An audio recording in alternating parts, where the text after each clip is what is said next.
We live in a very strange world, and we're all aware of that, but it manifests itself in some peculiar ways.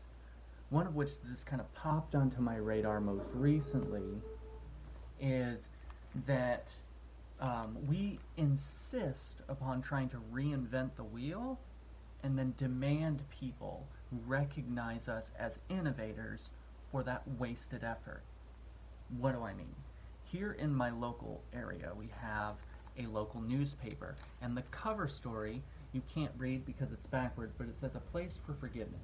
And this woman right here pioneered this idea of a essentially woodland enclosure where there's these little plaques featuring like notable quotes, like by Yoda from Star Wars of all things, do or do not, there is no try, and things, where a person can just sit and contemplate the universe and their life, past, present, and future, and hopefully arrive at this thing called forgiveness.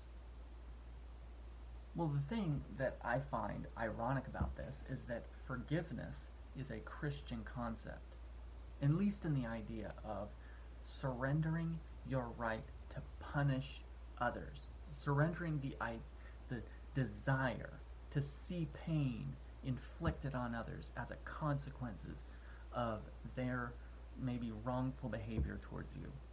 That's what forgiveness is. It's relinquishing or surrendering you might even say maybe acquitting of charges on your own account so that that person can stand before an external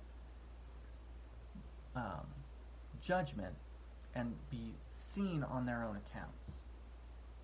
That this is Christian because if you consider the opposite side, which is the Eastern form, which is what this is birthed out of, the idea of just simply pretending like either the thing didn't happen or the thing is generally absurd, like it just doesn't have any meaningful significance for you, pretending it didn't really matter, is the opposite side. Whereas Christians would say, no, it did happen, and it does matter, and it is important that justice is pursued on the behalf of the victim.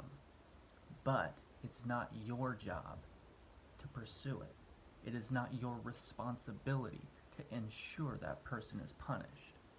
That God has established governments for the purpose of making sure justice is done to the unjust. And that failing that he himself will hold to account all those who are wrongdoers at the end of time. That no one will eventually get away with anything. That's the Christian idea. And so there's a church. I live in the Midwest. There's a church on every corner. Each one of their steeples is supposed to be a monument to the idea that this is a place of forgiveness. That this is the place that you can go to seek forgiveness for the wrongdoings that you are guilty of. And to seek for God to help you to relinquish that desire to see harm done to those that have wronged you, and to relinquish into his own hands the judgment against those unjust acts. That's what every church is supposed to be. And so this, on the one hand, shows the colossal failure that Christendom has amounted to in American, at the very least, culture.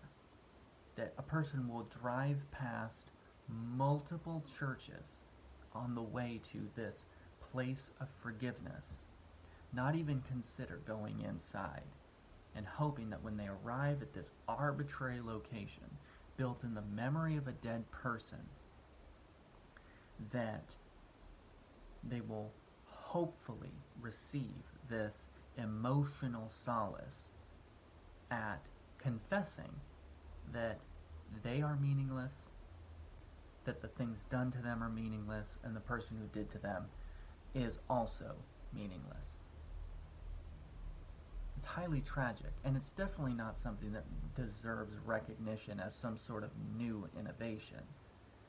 because Christianity has been in the business of forgiveness for 2,000 years.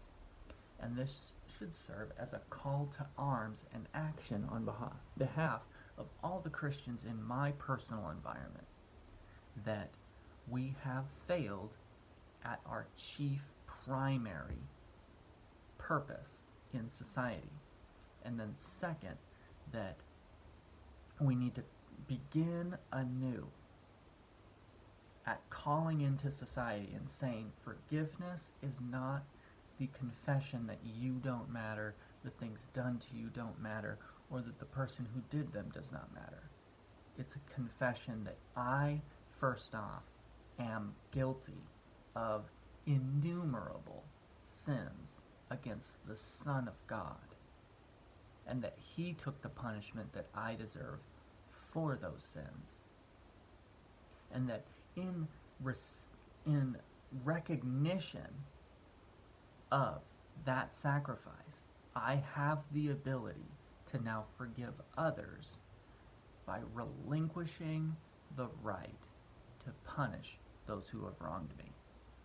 And that recognizing that that person is just as much indebted to the same God who forgave me as I was when he forgave me, such that I am dutifully required, if I wish to be forgiven, to also transfer that forgiveness to that other person.